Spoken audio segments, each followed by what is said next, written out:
ಮಧ್ಯ ಮಾಡಿದ್ದೆ. ಬೀಸಕಲ್ಲಿ ಹೇಗಿರುತ್ತೆ ಅಂತ ನಾವು ಬೋರ್ಡ್ ಮೇಲೆ ಡ್ರಾ ಮಾಡಿದ್ದೇವೆ, ಹೌದಾ? ಹಿಟ್ಟು ಹೇಗೆ ಬರುತ್ತೆ, ಆ ಕಾಳನ್ನು ಎಲ್ಲಿ ಹಾಕ್ತೀವಿ, ಗೂಟ ಎಲ್ಲಿರುತ್ತೆ, ಅಡಿಗಲ್ಲಿ ಹೇಗಿರುತ್ತೆ, ರಿಯಲ್ ಆಗಿದೆ ನೋಡಿ ನನ್ನ ಕೈಯಲ್ಲಿ. ಬೀಸಕಲ್ಲು ಚಿಕ್ಕದಾಗಿರ್ತಕ್ಕಂಥದ್ದು, ಅಂದ್ರೆ ಇದರಲ್ಲಿ ಹಿಟ್ಟು ಬರಲ್ಲ ರಾಗಿ ಕಾಳು ಹಾಕಿದ್ರೆ. ಇದು ಒಂದು ಶೋ ಪೀಸ್ ಅಷ್ಟೇ, ತೋರ್ಸಕ್ಕಿರ್ತಕ್ಕಂಥದ್ದು ಮಾತ್ರ. ಯಾಕಂದ್ರೆ ಇದು ಗಟ್ಟಿ ಇಲ್ಲ, ಬಡಪದಿಂದ ಮಾಡಿದ್ದಾರೆ. ಕಲ್ಲಿಂದ ಆದ್ರೆ ಮಾತ್ರ ಹಿಟ್ಟು ಬರೋದು, ವೇಟ್ ಇರಬೇಕು. ಕಾಳು ಹಿಟ್ಟಾಗಬೇಕಂದ್ರೆ ವೇಟ್ ಇರಬೇಕು. ನೋಡಿ ಈ ತರ ಹೋಲ್ ಇರುತ್ತೆ, ಈ ಹೋಲ್ ಒಳಗಡೆ ಈಗ ಹಾಕ್ತೀವಿ. ಹಾಕಿದ ಮೇಲೆ ಈ ಗೂಟ ಇರುತ್ತಲ್ಲ, ಹಿಂಗೆ ಹಿಡ್ಕೊಂಡು ಹಿಂಗೆ ಬೀಸ್ತೀವಿ. ಅಲ್ಲಕ್ಕೆ ಕಾಣಿಸ್ತಿದೆಯಾ? ಇದೇ ಬೀಸಕಲ್ಲ. ಈಗ ಹಿಂಗೆ ಬೀಸಿದಾಗ ಕೆಳಗಡೆ ಮುದ್ರುತ್ತೆ. ನೋಡಿ ಇಲ್ಲಿ ಕಾಳನ್ನ ಹಾಕಬೇಕು, ಹೀಗೆ ಕೆಳಗಡೆ ಮುದ್ರುತ್ತೆ. ಇದಕ್ಕೆ ನಾವೇನಂತ ಕರಿತೀವಿ? ಬೀಸೋ ಕಲ್ಲು. ನಾನು ಹೇಳಿದೆ, ಅಂದುಳ್ಳ ಅಡಿಗಲ್ಲು, ಚಂದುಳ್ಳ ಮೇಗಲ್ಲು, ಚಂದ್ರಮತಿ ಎಂಬ ಹಿಡಿಗೂಟ ಹಿಡಿಕೊಂಡು ತಂದೆ ತಾಯಿಗಳ ಅನ್ನದಿನ. ಅಂದುಳ್ಳ ಅಡಿಗಲ್ಲು ಅಂದ್ರೆ ಈಗ ಅಡಿಗಲ್ಲು, ಕೆಳಗಡೆ ಇರ್ತಕ್ಕಂಥ ಕಲ್ಲಿಗೆ ಅಡಿಗಲ್ಲು ಅಂತೀವಿ. ಮೇಗಲ್ಲು, ಚಂದುಳ್ಳ ಮೇಗಲ್ಲು ಅಂದ್ರೆ ಇದು ಮೇಲ್ಗಡೆ ಇರ್ತಕ್ಕಂತಹ ಪ್ರಾಪರ್ ಮೇಲ್ಗಡೆ ಇರ್ತಕ್ಕಂಥ ಕಲ್ಲಿದು ಮೇಗಲ್ಲು. ಇದನ್ನ ಚಂದ್ರಮತಿ ಎಂಬ ಹಿಡಿಗೂಟ, ಈ ಗೂಟ ಇದೆ ನೋಡಿ, ಇದಕ್ಕೆ ಚಂದ್ರಮತಿ ಅಂತಕ್ಕಂಥ ಹೆಸರನ್ನ ಇಟ್ಟಿದ್ದಾಳೆ.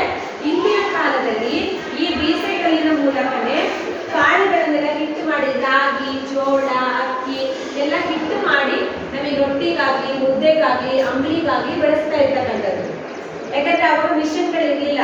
ಈಗ ನಾವು ಹೋಗ್ತೀವಿ, ಮಿಷನ್ ಅಲ್ಲಿ ಕೊಡ್ತೀವಿ, ಸ್ವಿಚ್ ಆಗಿದ ತಕ್ಷಣ ಆನ್ ಆಗುತ್ತೆ, ಹಿಟ್ಟಾಗಿ ಬರುತ್ತೆ. ಅವಾಗ ಸ್ವತಃ ಅವರ ಕೈಯಾರೆ ಅವರು ಶ್ರಮ ಪಟ್ಟು ಕಾಳುಗಳನ್ನೆಲ್ಲ ಹಿಟ್ಟನ್ನು ಮಾಡಬೇಕಿತ್ತು. ಅವಾಗ ಅದೇ ತರ ಇತ್ತು. ಇದೇ ಆ ಬೀಸೆ ಕಲ್ಲು ಅಂತಕ್ಕಂಥದ್ದು. ಈ ಬೀಸೋ ಕಲ್ಲನ್ನ ಬಳಸಬೇಕಾದ್ರೆ ಇದರಿಂದ ಸುಸ್ತಾಗತ್ತಲ್ಲ, ಯಾಕಂದ್ರೆ ಕಲ್ಲನ್ನು ತಿರುಗಿಸ್ಬೇಕು, ಆಯಾಸ ಗೊತ್ತಾಗಬಾರ್ದು ಅಂತ ಹೇಳಿ ಅವರು ಹಾಡುಗಳನ್ನ ಹೇಳ್ತಾ ಇದ್ರು. ಅದ್ರ ಮೂಲಕನೇ ಈ ಬೀಸೋ ಕಲ್ಲಿನ ಮೂಲಕ, ಈ ಬೀಸೋ ಕಲ್ಲಿಗೋಸ್ಕರ ಹೇಳಿರ್ತಕ್ಕಂಥ ಪದವನ್ನು ಇಲ್ಲಿ ಬೀಸೋ ಕಲ್ಲಿನ ಪದ ಅಂತ ಹೇಳಿ ನಾವು ಕಲ್ಲಮ್ಮ ತಾಯಿ, ಮೆಲ್ಲಮ್ಮ ರಾಗಿಯ ಜಲ್ಲ ಜಲ್ಲಾನೆ ಉದುರಮ್ಮ, ಬೆಲ್ಲಗಾರತಿಯ ಬೆಳಗ್ಗೆ ಅಂತೇಳಿ ಇದ್ರ ಮೂಲಕನೇ, ಇದಕ್ಕೋಸ್ಕರನೇ ಒಬ್ಬ ಹೆಣ್ಣು ಮಗಳು ಜನಪದ ಗೀತೆಯನ್ನು ಕಟ್ಟಿ ಹೇಳಿರ್ತಕ್ಕಂಥದ್ದೇ ಈ ಬೀಸೋ ಕಲ್ಲಿನ ಪದ ಅಂತಕ್ಕಂಥದ್ದು. ಅಲ್ಲೂ ಕೆಟ್ಟ ಬೀಸೋ ಕಲ್ಲು ಈಗೂ ಕೆಲವು ಹಳ್ಳಿ ಕಡೆ ಯೂಸ್ ಮಾಡ್ತಾರೆ.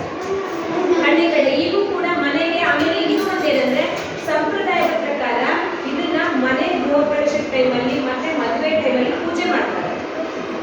ಇದು ಮತ್ತೆ ಒಳಕಲ್ ಖಾರ ರೂಪದ ಬರುತ್ತಲ್ಲ, ಅದನ್ನ ಇಟ್ಟು ಪೂಜೆ ಮಾಡ್ತಾರೆ, ಅದಕ್ಕೆ ಯೂಸ್ ಮಾಡ್ತಾರೆ. ಇದನ್ನು ಗೊತ್ತಾಯ್ತಾ?